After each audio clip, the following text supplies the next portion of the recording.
Hey everyone, Steve from the Imagination Games team here, and I'm going to do a walkthrough of the advanced options in our skill creation tool. So I'm going to jump into skills. I'm going to create a new skill. In this case, I'm just going to focus on an attack. I will start with a projectile attack, and I'm going to jump in a couple menus, and then I'm going to go down here on the bottom left and click on advanced options. And here's where you'll see all of the different options you have when creating a skill. What we've tried to do is present you with two different interfaces. One, a very basic interface that gives you a number of presets and presents kind of the simplest options we think most people would want to touch when creating a skill. All of those same options are also available under advanced, but you can go a lot deeper and get into finer tuning when it comes to creating a skill. So in this case, I'm going to look at some of the settings. So one of the things we see here is who you can target with this skill.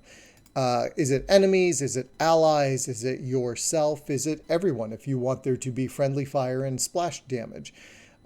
We also have things like dead allies and dead enemies and props for future skills that would allow you to potentially revive those enemies and characters.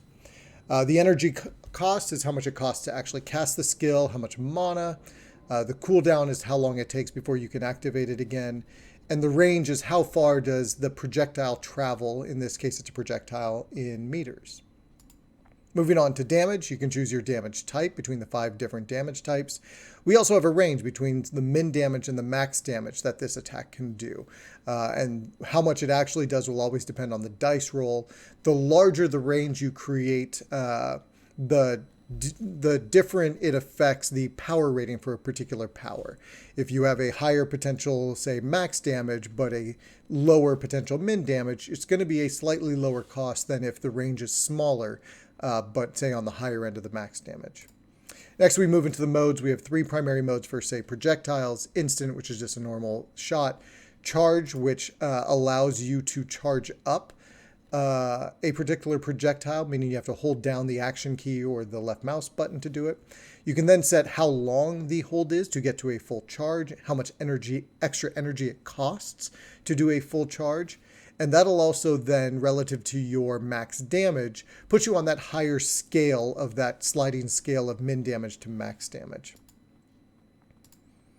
Next, we'll take a look at the visuals. This is something we'll eventually break out into its own category because we believe this should be part of the basic flow, but we want you to customize how these skills look. We know that makes a big difference. So starting with animations, we have lots of different animations you can use to make this, give it a unique look. Two-handed casting, one-handed casting, sweeping motions, arm motions, all of them give a slightly different look. And then you can choose what the visual effect looks like. I think this was an ice attack. And so in this case, currently we have 3 different ice projectiles. But I could do something. I could make it look like a fire projectile if I wanted to. This one's kind of cool. And then one of the things I can do is I can actually tint most of these attacks, or most of these visual effects. So I can give it a slightly different color. So in this case, I'm going to tint it a little bit more with blue. Not all of our current visual effects work well with our tinting system. That one works pretty well, although it doesn't tint the actual physical projectile just yet. But in this case, it gives me a little bit more control over maybe using a fire visual effect, but making it blue so it still looks like ice. I'll choose this other one. I think this one works a little bit better. So now it still looks like an ice attack, even though the visual effect is fire. I don't like that two-handed cast, though. Let's see. I think the two-hand cast 3 looks more like a Hadouken, although he does have a weapon in his arm. That still looks kind of cool. Not what I was looking for, but we have different animations that are tied to whether you have staffs. Right now, they're currently tied to left hand versus right hand. Eventually, these things will be automatically set or intelligently set based on the item you have in your hand, or will maybe even give you the option of reversing certain animations if you want it on a different hand. So in this case, I'll do a sweeping animation, and I will move on for now. Status effects are where you can really start to differentiate your skills. These are things that happen once the skill hits another player, whether an ally or an enemy. This could probably be a video unto itself, and it might be if we decide more information is needed. But for now, I'll just run you through some of these options. Arc allows on impact for an arcing attack to jump out from the impact site. So think of chained lightning. An aura would apply an aura, or essentially a skill that emanates out of the impacted player. So a fiery aura, for instance, would, based on a certain amount of radius for the aura, would then affect any enemies or allies within that radius of the impacted enemy. So in this case, if I put a chilling aura as a starter status effect, this character that just got hit now has a chilling effect on them that would affect any characters that come within that aura's range. And I can further dig into that aura and change things like how long it lasts, the visual effect for it, the settings, what it actually does. So maybe it slows them down and roots them in place for approximately 10 seconds. I can add conditions to each of these auras, and I can save that. I'm going to remove that for now. Going further down, the status effects, buffs are what most people are familiar with. You can buff a character, give them additional health, additional damage, maybe increase the rate at which health or mana energy regenerates. You can boost their speed, things like that. The opposite of this is for most of these, you can also debuff them. When you dive into the buff settings, what you'll see is you have all of the different stats that are in the game. Things like damage, resistance, reduction, defense, energy, regen. And you can give a monitor or a value to each of these. So if you want to lessen the character's defense, you would go -50. But if you wanted it to be a buff, you would just do +50. And that would add 50% to their buff stats or their defense stats. I'll remove that. I'll dive back in. Damage over time allows you to do essentially what it says, continue to give the enemy damage over time. So we have some presets, poisoned or flames, but really you can create your own damage over time by doing new DOT. You can have it inherit some of the settings, the icon, the colors, and things like that. But you can decide how long the damage over time lasts. If there's a visual effect, in this case, I'll give it a ice status effect. You can customize the tinting on the visual effect. And then you can decide how much damage it does. So in this case, I'm going to do 5 points of additional damage. Every 1 second is the interval. And then I'm going to do a max ticks of, say, 3 ticks. And then I'm not going to do any conditions. I don't need a probability check. But if I wanted this to only apply 50% of the time, I could change this probability effect. And then I'll save that. And what you'll see in the preview window is when this charged up attack hits them, it should continue doing 5 points of damage every second. Continuing on, explosion will create an area of effect attack on impact. And again, you can further modify what that does. So you can change the visual effect of the explosion. I will do an area ice. Let me find that. I can decide the damage range. I can give it a radius. Maybe it's 5 meters. I can even add further status effects to it. Maybe the explosion actually does 0 damage, but will add a chill buff so that characters are slowed by that. And then again, the usual conditionals. Jumping back in, knockback will knock players around. We have multiple types of knockbacks. If you look at the new knockback, some of the different settings, you can decide if it's a knock up, which launches the player into the air, knocks them over, which knocks them down. You can determine how strong the knockback is, how far they're going to fly. We also have a setting for repel that is similar to knockback, but it doesn't have the delayed effect of the enemy or character getting back up. Repel just basically shoves them backwards and allows them to get back up quickly. Finally, we have shrapnel. This is one where when you hit a character with it, other projectiles come out from them as shrapnel. So in this case, I can do ice shrapnel that continues to bounce and can impact then other characters and do damage to them. There are also the further settings, damage ranges. Grenade determines if it has an arc and a bounce to it, or I can remove that and it should come out as a normal projectile just emanating out. Speed, the count is how many projectiles or shrapnel pieces come out once it impacts a character. The spread is what angles they come out at.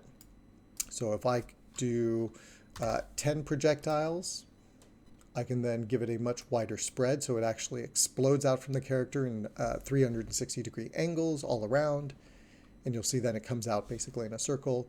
Noise adds some variability to the angle of each projectile. If I want it to be exactly 360 degrees, I can do that. I can also give a status effect to each of these. Same thing. If I want this to maybe then knock back enemies, then they get knocked back whenever they get hit by those extra pieces of shrapnel. And then I can save that. That makes for kind of a cool effect. You can see the shrapnel explodes out, knocks the enemy back. And then self-statuses, these are similar to the support skills that you could have chosen. Auras, buffs, damage over time, those are all very similar. A damage shield allows you to create a shield either on yourself or your allies. And then patches, I think patches are actually in target statuses. Oh, and same with mezzes, I forgot mezzes. Mezzes are short for mesmers. Really, it's a way of stunning or rooting a character in place. We have different types of mesmers. Each one does something slightly different. These are similar to the root or stun effects that you see in the basic options. All of these are very simple to create, and they have slightly different settings. Hold will keep a player in place. Stun keeps them stunned, so they can't launch skills, but they can continue moving. And Rage actually causes AI to attack anyone in addition to the character or the player. Confusion causes enemies to attack their allies. Sleep causes them to sleep, although they can be woken on damage. And so lots of different options for keeping a player rooted in place. And then a patch, this particular skill or this particular effect still has some issues to be worked out with it, so we typically don't use it very often, but what it does is it creates a patch on the ground that can initiate a status effect. So in this case, I've used the fire patch default. I can choose my visual effects, and then ultimately I can decide the patch settings. So how much damage does the spawned patch create? What's the radius? What's the lifespan? How long does it last? And then ultimately, what's the effect? So it could just do damage if you don't want to add an effect, or it could add damage over time to the enemies. It could root them in place. It could do any sort of status. Although, again, we still have a few bugs to work out with the patches, so we don't necessarily recommend using them just yet. Finally, AI settings. You can decide the priority for when AI is casting these.